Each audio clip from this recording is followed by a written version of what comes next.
নিয়ম নীতি মানে পূৰ্বপুৰুষৰ পৰাই চলি আহি আছে। আমাৰ পৰম্পৰাগতভাৱে ভেলাঘৰটো বনোৱা হয়। ইয়াত কোনো আধুনিকতা আমি হ'ব দিয়া নাই এতিয়ালৈ। আৰু আমাৰ গাঁৱৰ সকলোৱে লগ লাগি ৰাতি ইয়াত ভোজ ভাত খাওঁ একেলগে লগ লাগি পেলাই। আৰু ইয়াতে আমাৰ যিবিলাক আমাৰ পৰম্পৰাগত যিবিলাক খাদ্য, অসমীয়া থলুৱা খাদ্য যিবিলাক, সেইবিলাক আমাৰ ব্যৱহাৰ কৰা হয়। আৰ্টিফিচিয়েল কোনো ধৰণৰ খাদ্য ইয়াত ব্যৱহাৰ কৰা নহয়। আৰু তাৰোপৰি আমাৰ ইয়াতে এতিয়া আপোনালোকে দেখিছে আজি মকৰ সংক্ৰান্তি আহি গ'ল।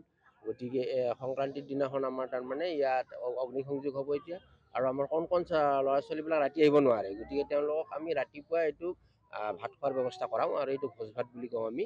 তাৰপিছতে আমাৰ ইয়াত ৰাইজে সকলো নৈবেদ্য আগবঢ়াইছে। এই নৈবেদ্য আগবঢ়াই আমি ইয়াত যেতিয়া অগ্নিসংযোগ হ'ব, তাৰপিছতে আমি ভগৱন্তৰ নাম লৈ যাতে এই অগ্নিৰ শিখাই, এই জুয়ে যাতে সমাজৰ পৰা হিংসা অসূয়া সকলো আঁতৰ হয়, তাৰে কামনা কৰি প্ৰভু ভগৱন্তৰ ওচৰত আমি প্ৰাৰ্থনা জনাই সকলোৱে ঘৰা ঘৰি ইয়াৰ পৰা আমি বিদায় লওঁ। এতিয়া আমাৰ এই ৰাতিপুৱাৰ পৰ্বটো শেষ হোৱাৰ পিছত, খাদ্যখিনি শেষ হোৱাৰ পিছত আমি ইয়াতে মেজি আমাৰ জ্বলোৱা হ'ব। জ্বলোৱাৰ পিছত আমি ইয়াতে নাম কীৰ্তন কৰি আমি নৈবেদ্যবিলাক ভাঙি তাৰপিছত আমি ঘৰা ঘৰি যাম।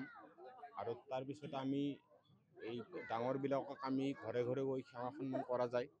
হয়, আপোনালোকৰ চেনেলৰ যোগেদি সদৌ অসমবাসী ৰাইজলৈ, বিশ্ববাসী ৰাইজলৈ ভোগালী বিহুৰ শুভেচ্ছা যাচিছোঁ।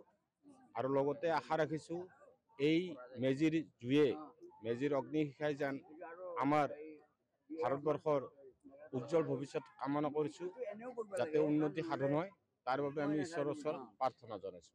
হয়, আমাৰ ধৰকচোন আমি ক'ব নোৱাৰাৰ পৰা আজি ককাৰ দিনৰ পৰা এই নিয়মটো আমাৰ চলিয়ে আছে আৰু চলি ৰাখিব বিচাৰিমো আমি।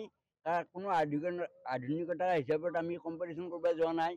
আমাৰ ভেলাঘৰে বান্ধো আমি, কিছুমানে ক'ৰ টাইটানিক কৰিব, ক'ৰ কি, আমি সেইবিলাকত গুৰুত্ব নাই।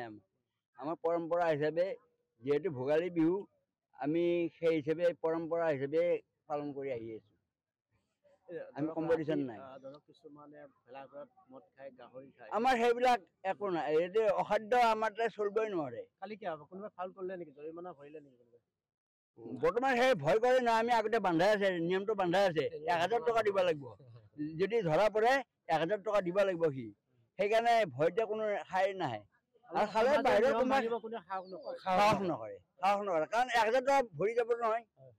নিয়ম ভাঙিব কোনো সাহস নকৰে। উৎসৱ একত্ৰিত হৈ আছে, ইমানবোৰ মানুহ আজিৰ দিনত সম্ভৱ? বৰ্তমান চলি থকা গৈছে, যোৱা দিনকেইটা ভালেই গৈছে। এতিয়া অহা দিনকেইটা কি হয় আৰু সেইটো ক'ব নোৱাৰিম। এতিয়া বৰ্তমান ঠিকে চলাই আছো, কিন্তু ভগৱন্তই যাতে আমাৰ উজ্জ্বল ভৱিষ্যত কামনা কৰে, তাৰ বাবে মই ভগৱানৰ ওচৰত প্ৰাৰ্থনা কৰিছোঁ।